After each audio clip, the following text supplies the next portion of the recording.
নমস্কার বন্ধুরা, নতুন একটা আপডেট নিয়ে চলে এলাম। তো লোকসভা ভোট শেষ হয়েছে এবং ভোট শেষ হওয়ার পর ভোটের রেজাল্ট প্রকাশ হয়ে গেছে। রাজ্যে বিপুল ভোটে জয়ী হয়েছে তৃণমূল সরকার। রাজ্যে টোটাল 42টি সিট ছিল এবং সেই 42টি সিটের মধ্যে 29টি সিটে জয়লাভ করেছে তৃণমূল সরকার।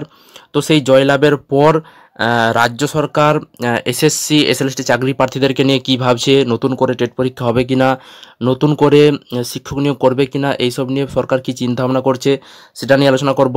এবং এই যে বিপুল সংখ্যক ভোটে তৃণমূল সরকার জয়লাভ করলো, তো এই জয়লাভ নিয়ে চাকরি প্রার্থীদের কি প্রতিক্রিয়া, তারা কি মতামত জানাচ্ছে, চাকরি প্রার্থীরা কি আশাবাদী ভবিষ্যতে চাকরি পাবে কিনা তারা, এইসব নিয়ে কিন্তু আজকের ভিডিওতে বিস্তারিত আলোচনা করতে চলেছি।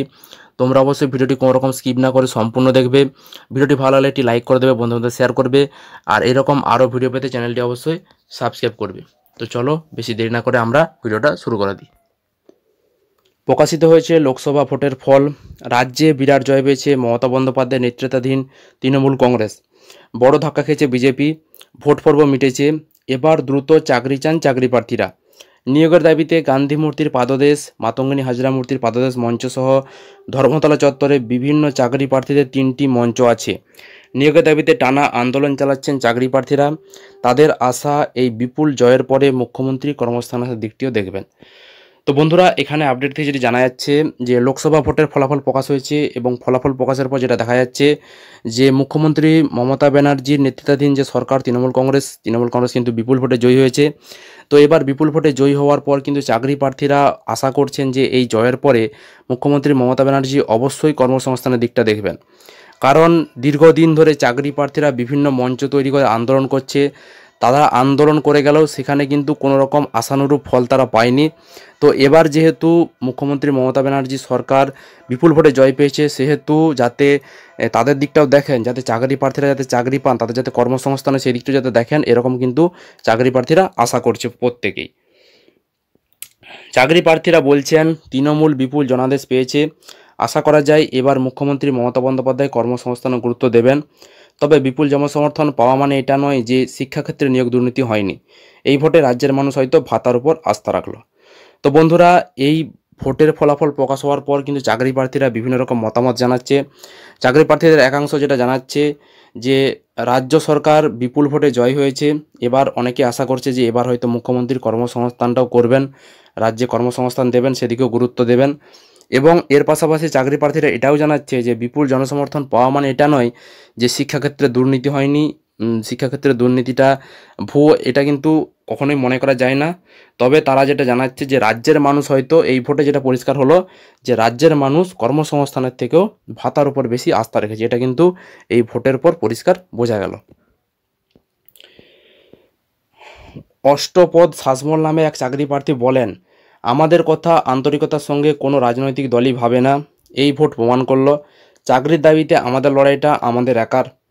অন্যদিকে উচ্চ প্রাথমিকের চাকরি প্রার্থী সুশান্ত ঘোষ জানিয়েছেন, উচ্চ প্রাথমিক নিয়ে মুখ্যমন্ত্রী 2016 24শে সেপ্টেম্বর, 2021 21শে জুন এবং 2023 30শে মে 3বার নিয়োগের প্রতিশ্রুতি দিয়েছেন, কিন্তু একবারও প্রতিশ্রুতি রক্ষা হয়নি। 2016 পরে এসএসসির পরীক্ষা হয়নি। 5 থেকে 7 লক্ষ বেকার যুবক যুবতী সেই পরীক্ষায় আশায় বসে রয়েছেন। আমরা চাই সমস্ত জট কাটিয়ে দ্রুত শিক্ষক নিয়োগ হোক।